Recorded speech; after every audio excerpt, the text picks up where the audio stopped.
Hello everyone, welcome to the Daily Fantasy Sports Picks and Bet Show. My name is Ethan Kershaw, DFS soccer analyst and enthusiast, and today we're going to be looking at an awesome 3-game slate on DraftKings, talking about some MLS soccer. But before we jump into the video, make sure that you drop a like on this video, and as well make sure to subscribe to Mayo Media Network, where Pat and his team are pumping out some awesome content. We got NFL, golf's always there, and obviously we've got soccer. Also, make sure to subscribe to Daily Fantasy Sports Picks and Bets The Mix podcast, wherever you get your podcasts from. Then leave a 5-star review. It'll really help out the channel. And then you can head on over to Twitter and follow me at Ethan Kershaw9, where I can help you out with your DFS soccer lineups. I've already had a couple of people hit me up and inquire about a couple of things, and I've been able to help them out with their lineups and give them some advice. I'm free over there, so let me know if you have any questions. That being said, let's go ahead and jump into the video, talk about some of these picks that we've got, some really intriguing picks on this slate today, as well as a good bet that I really want to leave with you all at the very end of the video. Looking at this slate here, as per usual, what I really like to do is I like to look at my midfield options and start there and then really build forward off of the midfield options. You'll see this similarly with this slate. There's a lot of good midfield options, a lot of high-priced guys in the midfield.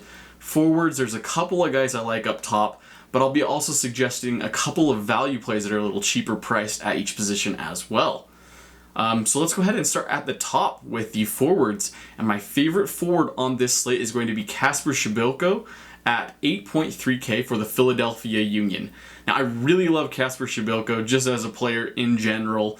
I was able to, in a video a long time ago, able to predict his first goal scored in the MLS, and so I'm hoping that he gets a goal this week as well, and hopefully that good luck continues. Toronto, his opponent this week, has allowed 1 or more goals in the last 6 games, so they're giving up lots of goals, and Przybyłko has scored in 3 of his last 4 games. He's also had 10 shots in that span.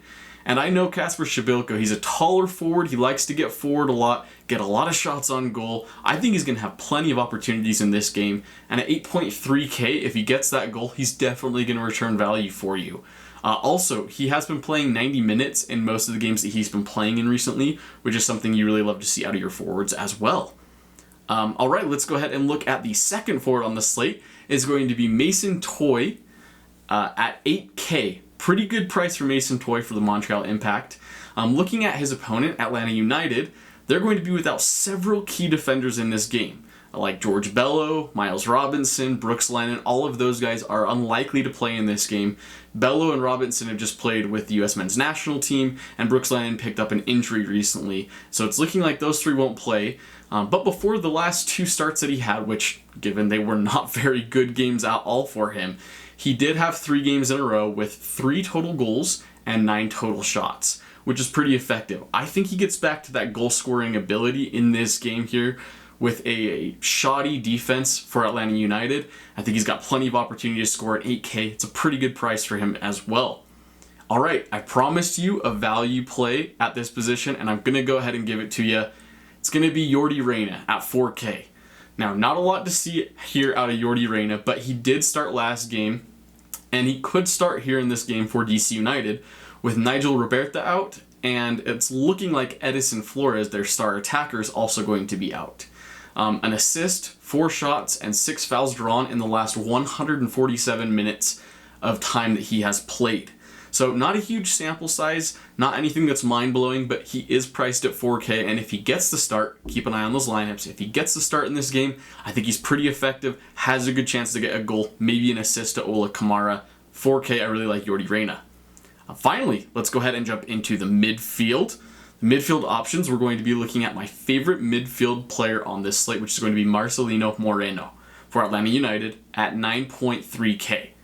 Now, Moreno has been very effective in the last couple of games, moving around, a lot of energy, high-paced player, and he's only had 1 goal and 1 assist over the last 5 games. But when you hear his fantasy output, it's going to be a little shocking.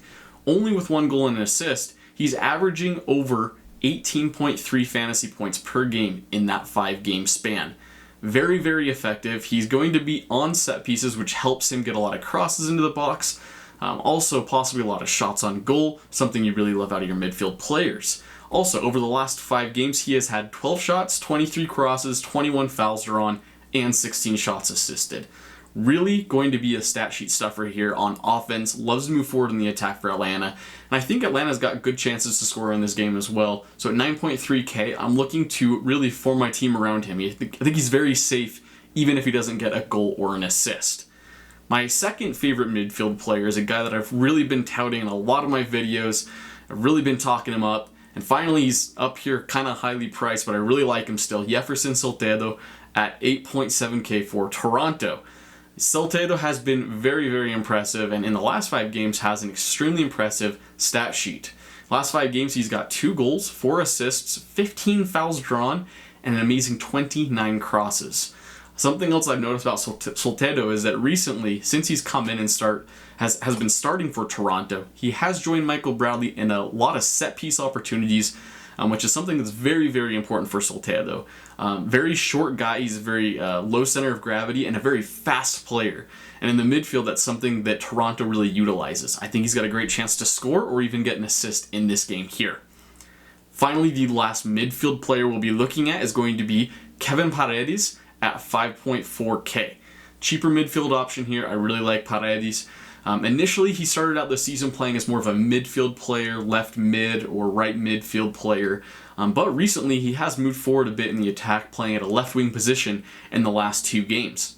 He's been pretty effective as well. 2 goals, 6 crosses, 7 fouls drawn, and 10 tackles won over the last 4 games. With this guy just kind of jumping in the starting lineup, getting a lot of starts recently, and being very involved in the attack here, I really like his price at 5.4K. The one downside for him is that sometimes he's not going to play a full game for you. He'll get subbed out a little early. I'm okay with that at this price of 5.4K. So I really like Kevin Paredes. Get him into your lineup. He's got a great chance to do something on the offensive end this week, like get a goal or an assist. All right, let's go ahead and now look at the defender options. Actually, I should just say option. There's really one defender that I think stands out on this slate over and above anybody else on this slate. And the guy we're going to be looking at here at defender is going to be Kai Wagner at 7.4K for the Philadelphia Union. So I've noticed recently the Philadelphia Union really love to employ their left back, and that tends to generally be Kai Wagner. They love to get their fullbacks forward, involved in the attack. Wagner has really exemplified that. In the last 5 games, he has had 8 shots, 40 crosses, and a goal. The fact that he's getting shots and has a goal as a defender is something that's extremely valuable in DFS. Also, last game he had 40 fantasy points. Anytime a player, especially a defender, gets a point value of that amount in any game, I understand that he does have the ability to replicate it. Not likely it's going to happen in this game, but I think that he still does a very good job in this game, pretty decent output. I really, really like Kai Wagner at 7.4K, and so I'm finding ways to put him in my lineup over some of these other guys as well, even over someone like Mason Toy. I really don't want to sacrifice Mason Toy, but if I did have to sacrifice someone, I'm trying to get Wagner in my lineup. Finally, the last option we're going to be looking at is going to be the goalkeeper option. This one's always really tough to guess on a week-to-week basis, and I say guess because you never know what's going to happen with goalkeepers. There can be an own goal or some kind of random little fluke that happens in a game, really destroys a goalkeeper's game. But Eloy Rome for Columbus at 5.4K is my favorite goalkeeper on this slate, and here is why. The last 6 games, he has had double-digit fantasy points in every other game. So it's been 1 game good, 1 game not good, and it's continued that way for the last 6 games. Well, guess what? This game, he's due to have a double-digit fantasy game.